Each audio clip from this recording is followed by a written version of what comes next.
한 번의 라이브 방송이 프랑스 전역을 충격의 도가니로 몰아넣었습니다. 68세 프랑스 재벌 기업가는 평생 한국을 K-팝 열풍의 취한 개발도상국 정도로 여겨왔습니다. 자신의 기업이 AI 기술 도입에 실패해 존폐 위기에 몰린 상황에서도 한국 따위에서 해답을 찾을 수 있으리라고는 꿈에도 생각지 못했습니다. 하지만 손자의 권유로 마지못해 떠난 한국에서 그가 목격한 것은 상상을 초월하는 현실이었습니다. 한국의 밤거리를 생중계한 그 순간 프랑스 시청자들은 경악했습니다. 과연 그 밤거리에서 무엇을 발견했기에 유럽 전체가 한국을 다시 보게 되었을까요?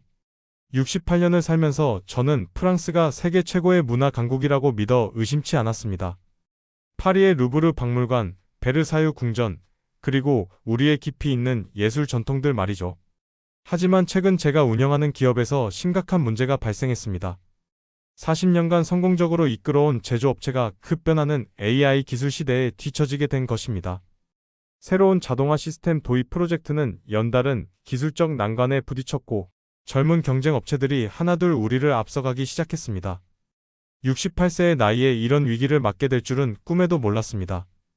프랑스 산업계에서 존경받던 제 명성마저 흔들리고 있었어요. 무엇보다 전통과 혁신 사이에서 어떤 방향을 택해야 할지 갈피를 잡을 수 없었습니다. 이때 예상치 못한 곳에서 희망의 실마리가 보이기 시작했습니다. 그 실마리는 바로 제 손자 태호였습니다. 20살인 태호는 한국으로 교환학생을 간 이후로 한국 이야기만 나오면 눈을 반짝였어요. 할아버지, 한국은 정말 대단한 나라예요 라며 매번 흥미진진한 이야기를 들려주곤 했습니다. 처음에는 젊은이들이 좋아하는 K-팝 얘기려니 했는데 점점 기술과 시스템에 관한 구체적인 내용들이 나오더군요. 삼성이나 네이버 같은 기업들이 어떤 혁신을 이루고 있는지, 한국의 디지털 인프라가 얼마나 발달했는지 자세히 설명해 주었습니다. 특히 한국의 밤 문화에 대해 이야기할 때면 태호의 목소리에 진정한 감탄이 묻어났어요. 할아버지도 꼭 한번 가보세요. 특히 밤에 서울거리를 걸어보시면 정말 놀라실 거예요 라고 했죠. 하지만 저는 여전히 회의적이었습니다. 손자의 말이 과장된 것은 아닐까 싶었거든요. 사실 저는 한국에 대해 상당한 편견을 가지고 있었습니다. 한국이라고 하면 최근 몇 년간 세계적으로 인기를 끌고 있는 K-팝 정도로만 알고 있었어요. 겉으로는 화려해 보이지만 깊이 있는 문화는 부족한, 그저 유행에 따라 움직이는 나라 정도로 생각했습니다. 기술 분야에서도 마찬가지였어요. 일본이나 중국의 기술을 빠르게 모방하는 수준에 머물러 있을 거라고 짐작했습니다. 프랑스처럼 수백 년의 전통과 철학이 담긴 문화와는 비교할 수 없다고 여겼죠. 무엇보다 아시아 국가들은 여전히 서구의 선진 기술을 따라하는 개발도상국 수준일 것이라는 고정관념이 있었습니다. 68년을 살면서 축적한 경험과 지식으로는 한국이 프랑스보다 앞선 분야가 있을 거라고는 상상도 할 수 없었어요. 이런 편견들이 얼마나 잘못된 것인지 깨닫게 될 줄은 그때만 해도 몰랐습니다. 하지만 회사의 위기가 심해질수록 태호의 말들이 자꾸 머릿속에 맴돌았습니다. 혹시 정말로 한국에 제가 놓치고 있는 기술이나 시스템이 있는 것은 아닐까요? 프랑스에서 해결하지 못한 문제들을 다른 방식으로 접근해 볼 필요가 있다는 생각이 들기 시작했어요. 태호가 보내준 한국 기업들의 기술 영상들을 보니 확실히 흥미로운 부분들이 있더군요. 특히 삼성의 반도체 기술이나 네이버의 AI 개발 현황은 상당히 인상적이었습니다. 물론 여전히 반신반의했지만 경쟁 업체들의 기술을 직접 보고 참고해 볼 필요는 있다고 판단했어요. 마침 태호가 한국에서 알게 된 김지우라는 스타트업 대표가 있다며 소개해 주겠다고 했습니다. 그래서 결국 큰 기대 없이 그저 경영위기 타개를 위한 마지막 시도 정도로 한국 방문을 결정하게 되었습니다. 한국 방문 준비를 하면서도 내심 그리 큰 성과는 기대하지 않았습니다. 아마 몇 가지 참고할 만한 기술들을 보고 오는 정도가 전부일 거라고 생각했어요. 태호는 할아버지, 꼭 밤에 시간을 내서 서울거리를 걸어보세요 라고 거듭 당부했지만 68세 노인이 밤거리를 돌아다닐 일이 뭐가 있겠나 싶었습니다. 하지만 인천공항에 도착하는 순간 제 예상은 완전히 빗나가기 시작했어요. 공항부터가 파리샤를 드골 공항과는 차원이 달랐습니다. 깔끔하고 체계적인 시설은 물론이고 디지털 안내 시스템이 완벽하게 갖춰져 있었어요. 가장 놀라운 건 공항에서 분실한 제 지갑을 한 시민이 찾아다 주었다는 것입니다. 그분은 아무런 대가도 바라지 않고 환한 미소로 괜찮으시다니 다행이네요 라고 말하며 사라져버렸어요. 프랑스에서도 친절한 사람들을 많이 만났지만 이런 순수한 친절함은 오랜만에 경험하는 것이었습니다. 서울에 도착해서 태호와 재회했을 때 그의 얼굴이 한결 밝아져 있는 것을 발견했습니다. 할아버지, 정말 오셨네요. 한국이 어떤 곳인지 직접 보여드릴게요. 라며 즐거워했어요. 태호가 데려간 첫 번째 장소는 삼성 본사였습니다. 로비에 들어서자마자 압도적인 규모와 첨단 시설에 깜짝 놀랐어요. 하지만 더 놀라운 건 그들이 보여준 기술 시연이었습니다. 제가 프랑스에서 몇 달째 고민하고 있던 자동화 문제를 한국에서는 이미 완전히 해결해 놓았더군요. AI와 IoT를 결합한 스마트 팩토리 시스템은 제가 상상했던 것보다 훨씬 발전되어 있었습니다. 네이버 본사에서도 마찬가지였어요. 그들의 AI 기술과 클라우드 시스템은 프랑스의 어떤 기업보다도 앞서 있었습니다. 이때부터 제 마음속 편견에 균열이 생기기 시작했어요. 과연 한국이 단순한 모방 국가일까 하는 의문이 들었습니다. 하지만 진짜 충격은 그날 저녁에 기다리고 있었습니다. 태호가 할아버지, 이제 한국의 진짜 모습을 보여드릴게요. 라며 명동으로 안내했어요. 해가 지자 서울의 거리는 완전히 다른 모습으로 변했습니다. 네온사인들이 하나둘 켜지고 사람들이 거리로 쏟아져 나오기 시작했어요.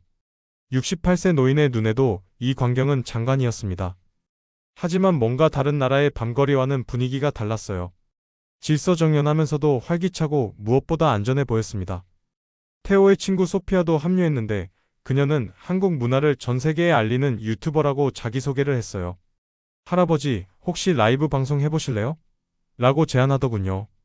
처음에는 68세 노인이 무슨 라이브 방송이냐며 사양했지만 태호와 소피아의 권유로 결국 스마트폰을 켜게 되었습니다.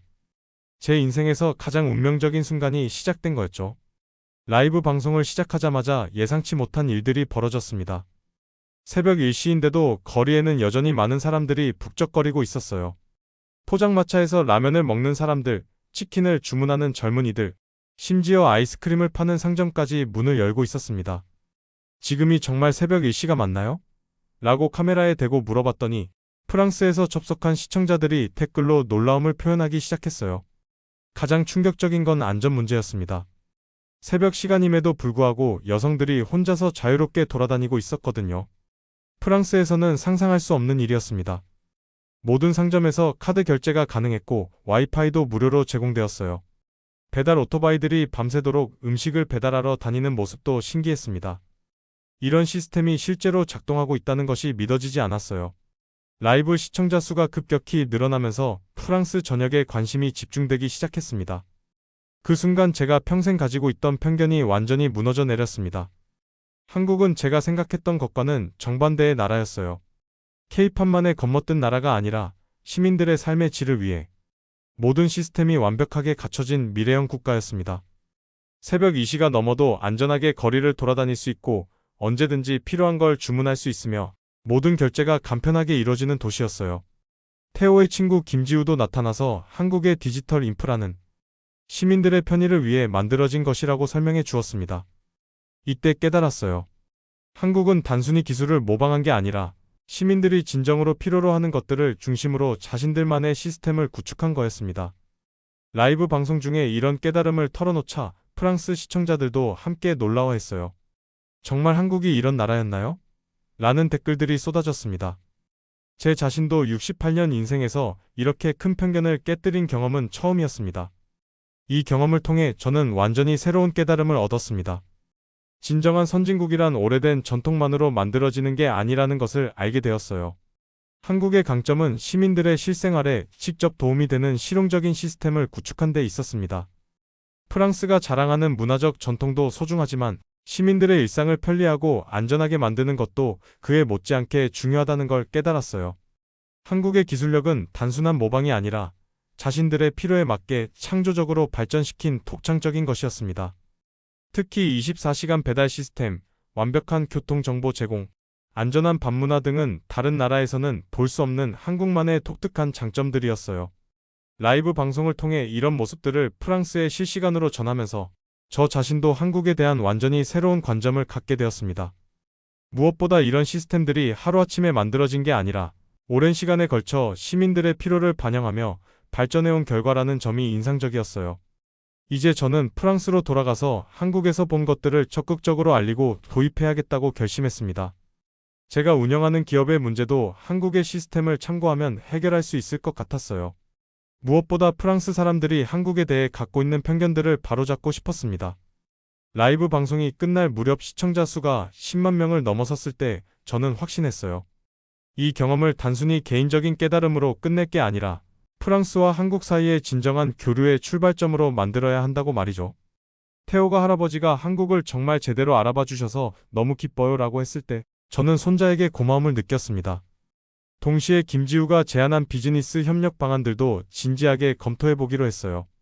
한국의 스마트 팩토리 기술을 프랑스에 도입한다면 제 회사의 위기도 기회로 바꿀 수 있을 것 같았습니다. 이렇게 저의 한국 방문은 단순한 시찰이 아닌 인생의 전환점이 되었어요. 하지만 프랑스로 돌아온 후 예상치 못한 저항에 부딪혔습니다. 회사 임원들과 동료들은 제 이야기를 반신반의했어요. 68세 나이에 갑자기 왜 그러시냐며 걱정하는 사람들도 있었습니다. 특히 한국의 기술을 도입하자고 했을 때 반대 의견이 많았어요. 프랑스 전통 기업이 아시아 기술에 의존해야 하나라는 보수적인 목소리들이 나왔습니다. 하지만 저는 포기하지 않았어요. 한국에서 촬영한 라이브 방송 영상들을 회의에서 보여주며 하나하나 설명했습니다. 김지우와의 화상회의도 주선해서 한국 기술의 실제 성과들을 구체적으로 제시했어요. 점진적으로 회사 직원들의 마음이 바뀌기 시작했습니다. 특히 젊은 직원들은 한국의 혁신적인 시스템에 큰 관심을 보였어요. 소피아와도 지속적으로 연락하며 한국 문화를 프랑스에 알리는 일에 함께 참여하게 되었습니다. 이 과정에서 예상보다 많은 프랑스 사람들이 한국에 대해 긍정적인 관심을 갖고 있다는 것을 발견했어요. 마침내 제 노력이 결실을 맺기 시작했습니다. 한국 기업들과의 기술 제휴를 통해 저희 회사의 자동화 시스템 문제가 해결되었어요.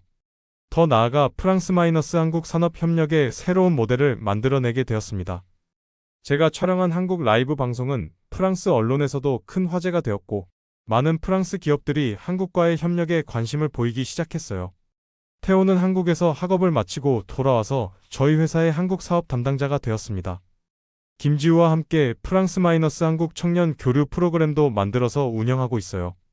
68년 인생에서 가장 의미 있는 일을 해낸 것 같습니다. 한국 방문 이후 제 인생은 완전히 바뀌었어요. 이제 저는 한국을 진심으로 사랑하고 존경하는 프랑스인이 되었습니다. 편견이 얼마나 무서운 것인지, 그리고 직접 경험하는 것이 얼마나 중요한지 뼈저리게 깨달았어요. 앞으로도 두 나라 사이의 진정한 우정을 만들어가는 일에 계속 기여하고 싶습니다.